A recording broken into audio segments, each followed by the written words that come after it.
Traditional British magazine The Spectator calls Bitcoin a Ponzi scheme. And so in this video, we're going to look at why the British journalist and author Ross Clark has slammed Bitcoin so badly and raised questions about its intrinsic value.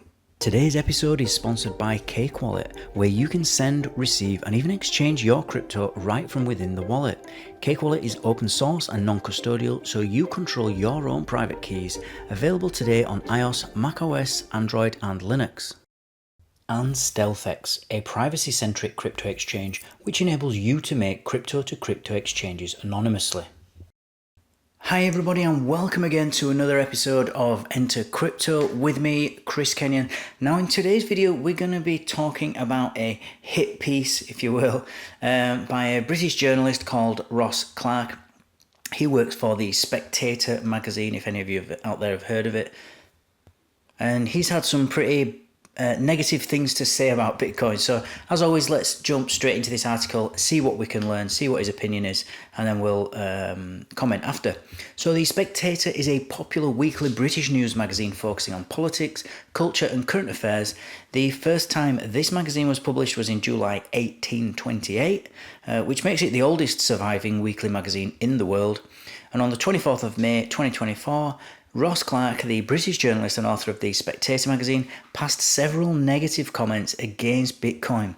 Clark criticises the renewed interest in Bitcoin among retail investors, and he raised concerns over Bitcoin's high volatility and its potential to quickly create or destroy wealth, raising concerns about its intrinsic value and overall stability. Moreover, Clark is skeptical about Bitcoin's reliability as an investment and questioned whether it has a solid foundation to justify its fluctuating worth. Behind the rally in the trade price of Bitcoin, Clark appreciated the role of Grayscale's Bitcoin Spot ETF fund. According to him, Bitcoin's downfall was possible enough following the bankruptcy of the second-ranked crypto exchange FTX, but it was Bitcoin Spot ETF products which helped money inflow into the Bitcoin market.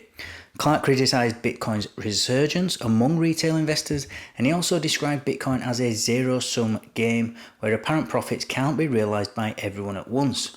The British journalist also questioned Bitcoin's intrinsic value and likened it to a tech-reinvented Ponzi scheme, suggesting its worth depends on attracting new investors rather than generating real value via practical use cases in the practical world. He said, "Who were quick to sell BTC would become rich at the expense of those who were slow to sell. Bitcoin earns no income and has no intrinsic value. It is a tech reinvention of the Ponzi scheme."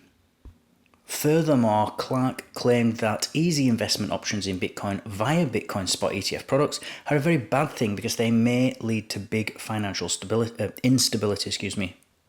The current trade price of Bitcoin is $68,246, and this trade price is only 0.01% higher over the last 24 hours. Notably, the trade price of Bitcoin saw a significant downfall in the last couple of days following the hype around Ethereum spot ETF applications. So it really makes me sad when I read articles like this because he just hasn't done his homework. He just doesn't understand Bitcoin.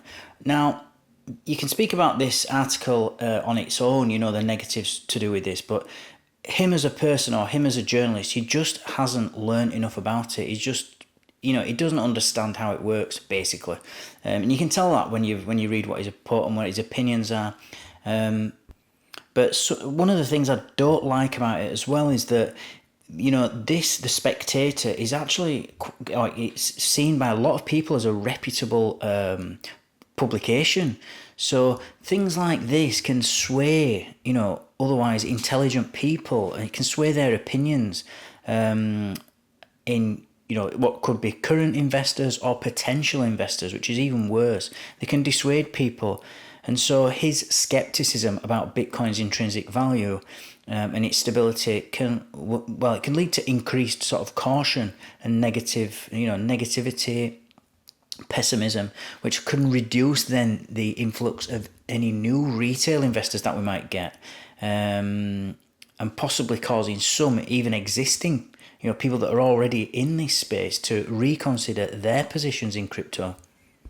And so for newer or less informed investors, this guy's article can serve as kind of a cautionary tale, and actually put people off investing in Bitcoin, or even worse, using Bitcoin and learning about Bitcoin and crypto in general. So it's really important that as a community, we react quite strongly. We push back at this negative media coverage, because what we want on the other side is we want to not just let this pass. We want to spur discussions, and we want to have debates. We want to ask him, why do you think like that? We want to get people thinking. That's what crypto is all about. It's about taking responsibility for yourself, learning for yourself, and not just relying on these hit pieces that are designed to basically make crypto look bad, make Bitcoin look bad. And if I can say just one positive about negative articles like this, is that it really does bring us together in crypto. You've got enthusiasts, investors, developers, all coming together and saying, what is this guy talking about? He just doesn't know what he's saying. And it becomes easier for us to counter his points and then, advocate for Bitcoin's legitimacy and potential, which he obviously thinks that it doesn't have. Another thing about Bitcoin, he made a comment that basically it's a Ponzi because you're waiting for the next person to sell to that's going to pay a higher price for the thing that you've bought, which would Bitcoin in this case. But actually, there's a lot of long-term holders. In fact, the majority of people in Bitcoin are just long-term holders. They've no intention to sell it ever, a lot of them. I know I don't. So who am I going to sell it to? There's no aim for me to sell it later for a higher price because I'm not interested in selling it.